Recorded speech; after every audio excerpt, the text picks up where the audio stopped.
Second ഗിയറിൽ. അതുപോലെ തന്നെ കാറും നമ്മൾ ഫസ്റ്റ് ഗിയറിൽ സെക്കൻഡ് ഗിയറിൽ ഓടിക്കുമ്പോൾ ഇപ്പോൾ നമ്മൾ ക്ലച്ച് പിടിച്ചാണ് ഗിയർ ഇടുന്നത്. ഇപ്പോൾ നമ്മൾ ക്ലച്ച് പിടിച്ച് ഫസ്റ്റ് ഗിയർ ഇട്ടു.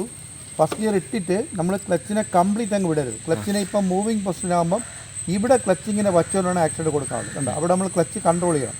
എന്നിട്ട് സ്പീഡ് കൂടുമ്പോൾ ക്ലച്ച് പിടിച്ചു ആക്സിഡൻറ്റ് കുറച്ചു. വീണ്ടും പയ്യെ ക്ലച്ച് വിടണം, പയ്യെ വീണ്ടും ആക്സിഡൻറ്റ്. അല്ലാതെ ക്ലച്ച് കംപ്ലീറ്റ് അങ്ങ് വിടരുത്. ഇങ്ങനെ ക്ലച്ച് പകുതി കഴിഞ്ഞ് കൺട്രോൾ ചെയ്ത് ഇങ്ങനെ ആക്സിഡൻറ്റ് കൊടുത്ത് പോകും. വീണ്ടും സ്പീഡ് കൂടും, ക്ലച്ച് പിടിക്കും, ആക്സിഡൻറ്റ് കുറയ്ക്കും. വീണ്ടും പയ്യെ ക്ലച്ച് പകുതിയിൽ വയ്ക്കും, സ്പീഡ് വരുത്തും.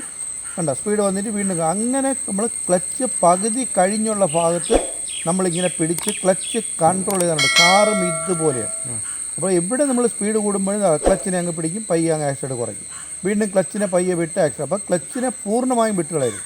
നമ്മൾ ഗിയർ ഇട്ട് കഴിഞ്ഞാൽ ക്ലച്ചിനെ പകുതിയിൽ ഇങ്ങനെ നിർത്തിയിട്ട് പിന്നെ ആക്സിഡൻറ്റ് കൊടുത്ത് ഇങ്ങനെ ഓടിക്കും, സ്പീഡ് വരും. അപ്പോൾ എവിടെ സ്പീഡ് കുറയുമ്പോഴും ക്ലച്ച് പിടിച്ച് അങ്ങ് ആക്സിഡൻറ്റ് കുറയ്ക്കണം. എന്നിട്ട് പയ്യെ ക്ലച്ച് വിട്ടിട്ട് ആ പകുതി കഴിയുമ്പോൾ ആക്സിഡൻറ്റ് കൊടുത്ത് വീണ്ടും പോകണം. ഇങ്ങനെ ക്ലച്ചും ആക്സിഡൻറ്റും നമ്മളൊരു കോമ്പിനേഷൻ നമ്മളെ കയ്യിൽ കിട്ടിക്കഴിഞ്ഞാൽ വിത്ത് ഗിയർ നമുക്ക് ബൈക്ക് ഇതുപോലെ M80 എല്ലാം ഓടിക്കാൻ എളുപ്പമായിരിക്കും. ചില കുട്ടികൾ ഞാൻ വണ്ടി മൂവ് ചെയ്യുമ്പോൾ കംപ്ലീറ്റ് കൈ അങ്ങ് വിട്ട് കളയും. അങ്ങനെയാകുമ്പോൾ ആക്സിഡൻറ്റ് കൊടുക്കുമ്പോൾ വണ്ടി ഇങ്ങനെ ജെർക്ക് ചെയ്യുകയും വണ്ടി ഇങ്ങനെ ഇടുന്ന് ജെർക്ക് ചെയ്യും, വണ്ടി എടുത്ത് ഇങ്ങനെ ചാടുന്ന പോലെ തോന്നും. അപ്പോൾ അതെല്ലാം അബ്സോർബ് ചെയ്യാൻ വേണ്ടി ക്ലച്ചിനെ പകുതിയിൽ നമ്മളിങ്ങനെ കൺട്രോൾ ചെയ്യണം.